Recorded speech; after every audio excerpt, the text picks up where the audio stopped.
বইয়ের পাতা আর মানুষের আনাগোনায় মুখর সোহরাওয়ার্দী উদ্যান। এবারের মেলায় ভিন্ন মাত্রা যোগ করেছে হারিয়ে যাওয়া ঐতিহ্যের বায়োস্কোপ। বাক্সের ভেতরে রঙিন জগতের হাতছানি ছোট বড় সবার মনেই এনে দিচ্ছে এক চিলতে নস্টালজিয়া। আর বায়োস্কোপ হচ্ছে আগের ঐতিহ্য, এন্ড এটা দেখে সত্যি আমার অনেক ভালো লাগছে। এই প্রথম আমি দেখছি এখানে বইমেলায় এসে, অনেক ভালো লাগছে। বায়োস্কোপের ঠিক পাশেই জমে উঠেছে কাকতাড়ুয়া পাপেট শো। কৃত্রিম পুতুলের জীবন্ত অভিনয় মুগ্ধ করছে ক্ষুদে পাঠকদের, যা মেলায় যোগ করেছে ভিন্ন মাত্রা। আয়োজকরা বলছেন, আগামীর প্রজন্মকে মোবাইল ফোন থেকে বের করে শেখর আর ইতিহাসের সঙ্গে পরিচয় করিয়ে দেয়াই তাদের মূল লক্ষ্য। মানুষজন বসে আছে যে কখন আমরা আসবো, কখন আমাদের কাকতাড়ুয়া পাপেট থিয়েটার খুলবো, কখন শো শুরু করবো। শুধু বাচ্চারাই না, মানে বড়রাও ফোনের প্রতি আসক্ত হয়ে পড়েছে। আমরা এই যে গল্পে আপনারা শুনলেন, যে গল্পে বলেই দিলাম আমি যে ফোন থেকে দূরে থাকবে, বেশি বেশি করে গাছ লাগাবে, নিয়মিত বই পড়বে। তারাও আমাকে কথা দিল। এই যে বাচ্চারা তো মানে পুরো পিওর হয়। ভাল লাগছে, সবকিছু মিলে ভাল লাগছে। আর পাঠকরা বলছেন, অমর একুশে বইমেলা কেবল কাগজের স্তূপ কিংবা মলাটের সমাহার নয়, এটি তাদের কাছে এক অন্যরকম আবেগ আর আত্মার টানে ফিরে আসার নাম।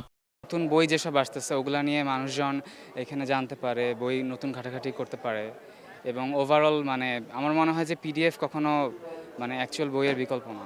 আমার মনে হয় বইমেলা উৎসব একটা ভাইব দেয়, এবং বইয়ের প্রতি বাচ্চাদের এবং সব জেনারেশনের মানুষদের একটা আগ্রহ তৈরি করার জন্য বইমেলায় আসা উচিত। বই আসলে আমাদের জ্ঞানের ভাণ্ডার। বই থেকে আমরা অনেক কিছু জানতে পারি, অনেক কিছু শিখতে পারি। তো আমাদের অবশ্যই বই পড়া উচিত। মেলার যে একটা জীবনটাই হলো মানুষ। তো মেলা শুধু অনেক সুন্দর সুন্দর স্টল, অনেক কারুকার্য, অনেক কিছু করলে তো আসলে মেলাটা ফুটে ওঠে না, মানুষ দরকার হয়। আর বিক্রেতারা বলছেন, প্রত্যাশা অনুযায়ী বেচাকেনা হচ্ছে না তাদের। তবে শুক্রবার সাপ্তাহিক ছুটির দিন হওয়ায় পুরোদমে বিক্রি শুরু হবে বলে আশা প্রকাশ করেন তারা। যারা বইপ্রেমী তারা যে কোনো সময় আসবে, এই কথাটাকে আমি বিশ্বাস করি। লাস্ট যে শুক্রবার গেছে, এই শুক্রবার আমাদের বেচাকেনা আল্লাহর রহমতে অনেক ভালো হয়েছে। আর এখন আশাবাদী যে পরের শুক্রবারে ইনশাল্লাহ সেই রকম মানুষজন আমরা আবার পাবো। হ্যাঁ, অবশ্যই আশা করছি যে কালকে অফ ডে, সবাই আসবে, সবাই ফ্রি থাকবে। তো আশা করি যে কালকে বেচাকেনাটা বাড়বে। তারা অ্যাকচুয়ালি বই পড়ে, তারা অবভিয়াসলি আসবে বই কিনতে, দর্শনার্থীরাও আসবে। সো মনে করা যায় যে আসবে, অ্যান্ড আমরা এটাই আশা করি।